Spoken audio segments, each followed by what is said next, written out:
So it's a pleasure to be here, and my mission here and now is to convince you that scenario building is a particularly promising method for policy advice, so afterwards you can tell me whether I failed or succeeded. As of my personal background, I have been a civil servant since entering the labor market back in 2000, and during these years I have seen and participated in quite many policy designs and strategy elaborations and being in charge of some of these processes. So I like to think that I have an understanding what kind of advice is needed in the process. I have been heading the Foresight Center since January 2018, and actually the institution is not much older. The Foresight Act was approved by the Estonian Parliament in 2016, and the Foresight Center is to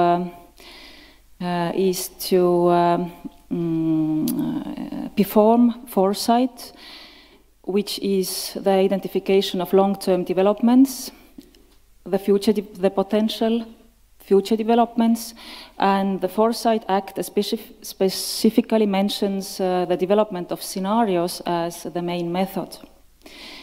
We also have a Foresight Council to supervise us and to keep us on right track. The Foresight Council is formed of recognized experts from business, academia, and associations. And I'm glad to say that President of Academia, Mr. Soomere, is one of the members of Foresight Council. And in the Parliament, we are accountable to Economic Affairs Committee. So the Economic Affairs Committee needs to approve our work plans before we can do anything. I like to think that the Foresight Center is one element in the bridge between science and policy making, as we do order and commission quite a lot from the research community. When preparing for the scenario building, we use knowledge and know-how also from the scientific community about factors, trends, processes going on to feed into the scenario building. And we do cooperate with quite many parliamentary committees, topic-wise, depending on the issue at hand. And here are some pictures about discussions that have been taking place in various parliamentary committees throughout the last year. So now to the points that I would like to make with the presentation. Why scenarios? So first of all, I was kind of hesitant that would that be a great method to concentrate on and to work with. And as of today, I would highlight some merits that the method actually has. First of all, it is a method of hinting rather than dictating. So what I mean by that, quite often actually the policymakers would tell you that please give us a very clear and concrete answers, kind of practical prescriptions that can be put into practice to the letter, and it's clear and obvious. And I would call them as the 10 Commandments type of prescriptions. But if then the politicians or policymakers, they are offered these 10 Commandments, then quite often it actually triggers reluctance or even resistance. And why so? I have been thinking about it. One of the reasons might be that always the recommendations are ideologically loaded. They depend on the worldviews of who have been preparing them. And in the parliament, we have 6 different worldviews, as we do have 6 parliamentary parties at the moment. Of course, it might change during the, or in the course of the upcoming elections. So this is one of the reasons, probably. And the other one is that the policymakers, they want to be the authors themselves. They want to figure the solutions out by themselves. So they need to be served with the materials that help them to come up with the conclusions and not the ready-made conclusions. It reminds me, there is this Swedish author, Astrid Lindgren. She has been writing to the kids mostly, and one of her characters is Carlson from the Rooftop. Probably you are familiar with that story. And it's a short, thick fellow with a propeller at his back. And he says, this Carlson says to his friend that I'm not going to tell you that my house is there next to the chimney. You have to find it yourself. So this is something that I have been given a lot of thought to, and it seems that scenarios actually work well to leave the decision makers the feeling of being in charge of deriving the conclusions by themselves. Another point of another merit of scenarios is actually they always broaden the debate. And one of the examples I like to bring is the 5 scenarios for Europe prepared in 2017 by the cabinet of President Juncker. And you probably know them. It's not about picking one. This is the message that sometimes gets lost. And there was a lot of confusion among the general public that why doesn't the Commission say which is the preferable one, which is the best we should go for? But that wasn't the aim. The aim was to broaden the spectrum of alternatives, to draw out the pros and cons of every one, to show that it's not black and white, it's not whether we are doomed or whether we are blessed after the Great Britain has left EU. So, and by showing that it's not black and white, it actually makes clear that there's a lot of middle ground. And it's not about picking one, it's probably combining the options into a portfolio, thus amplifying the advantages and managing the risks. So, and this is very important to make a step forward from having these polarized and black and white discussions. Of course, politicians like the things to be black and white because then there's a lot of drama, the good cops and the bad cops. But actually for the sake of compromise and constructive compromise, this drawing out the broader spectrum, showing that there is middle ground, there are different shades, it is useful. So coming now to our work, what have we achieved so far with a year and a half that we have been active? We have finished our first work schedule with 3 research lines, one about productivity, another about labor market, and the third one about public governance. So we have came out with 3 sets of scenarios. And as far as I know, you should have actually the summaries in your handouts. So I didn't have, but my colleague said that you know them anywhere, anyhow, so everybody else, you should have them. And also the materials are there in our webpage, and I'll show the link just in a couple of minutes. So I can't go deeply into each and every scenario, but I tried to shed some light to the considerations and the frameworks that we have built for thinking about the future of productivity or thinking about the future of labor market.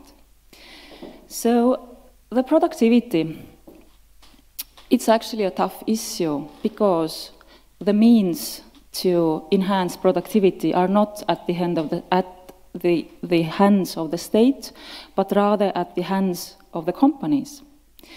And it's very path dependent. So it's dependent on the business models and the capital accumulation that already is there. So how to approach this issue? As Estonia is a very open economy, and we couldn't survive without exports. So we concentrated on the external dimensions, on the external factors that might change one way or another way. So the metrics that we built consisted of factors. First of all, the regime, the foreign trade regime. As we have seen that the protectionism has taken off, and there are quite many steps already being made by different parties. So the question is, or the variable is, whether it will turn back to normal, to liberal regime, or then it will further deepen the protectionism.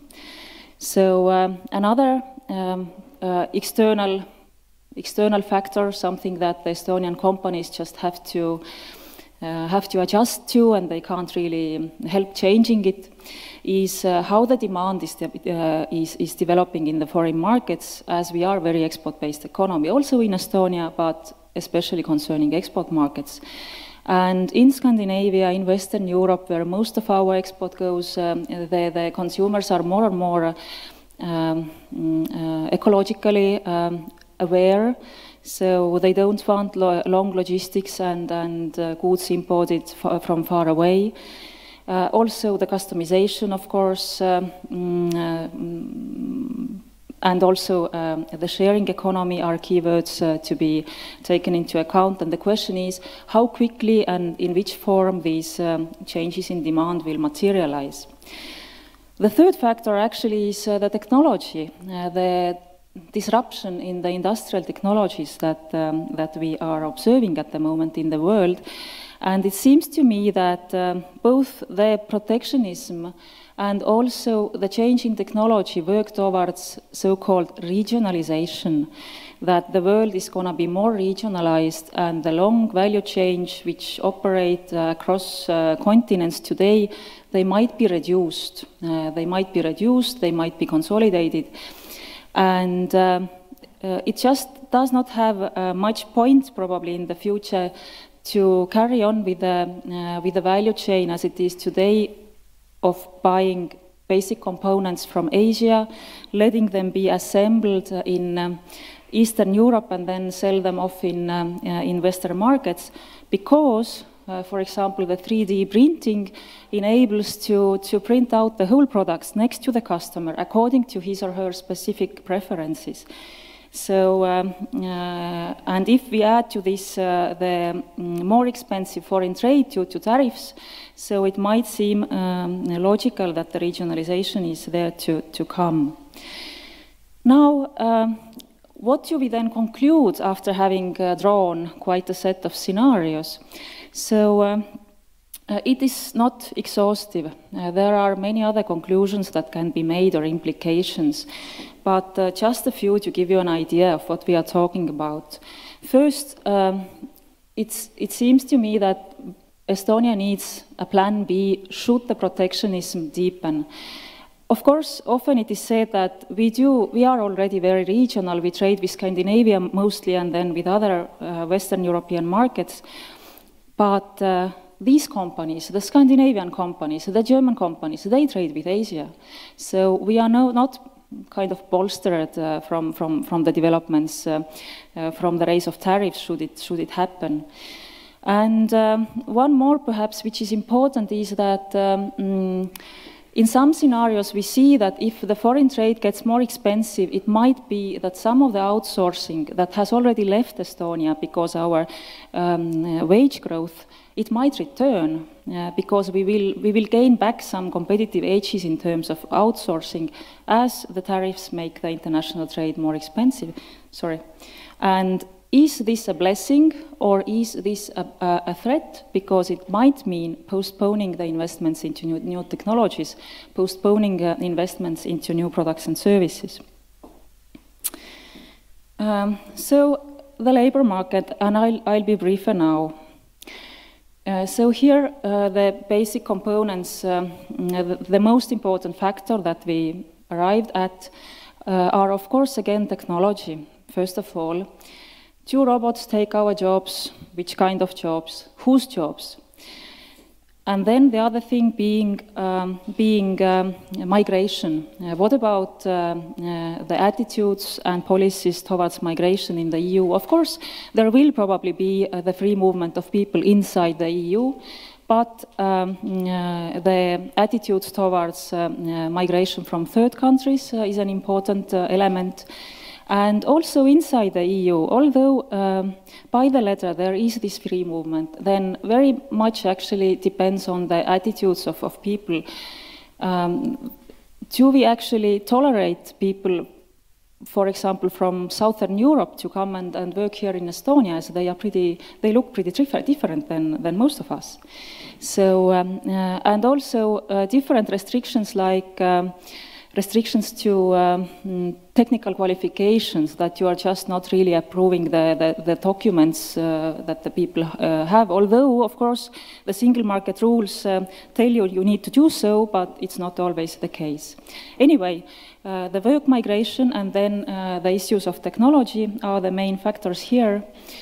And what we saw as a result of this exercise is that polarization most probably grows in most of the scenarios, meaning that people are pushed towards platform work, towards being self-employed, working project-based. Some of them might be happy, the entrepreneurial ones and who want to be independent, but some of them might lose off because they don't have long-term employment contracts as an opportunity in the labor market anymore, so their social guarantees will be an issue. And of course, the labor tax base will most probably erode, so the sustainability of social protection funding is an issue too. So there is a row actually of different possible solutions in our report to brought out what could be done in these kind of situations. Well, the e-governance, and I'm actually almost out of time, just to show you as a teaser the nice names of the scenarios that we have figured out. Here we did not do the normal, usual cross table of 4 variables, but we used 3 factors.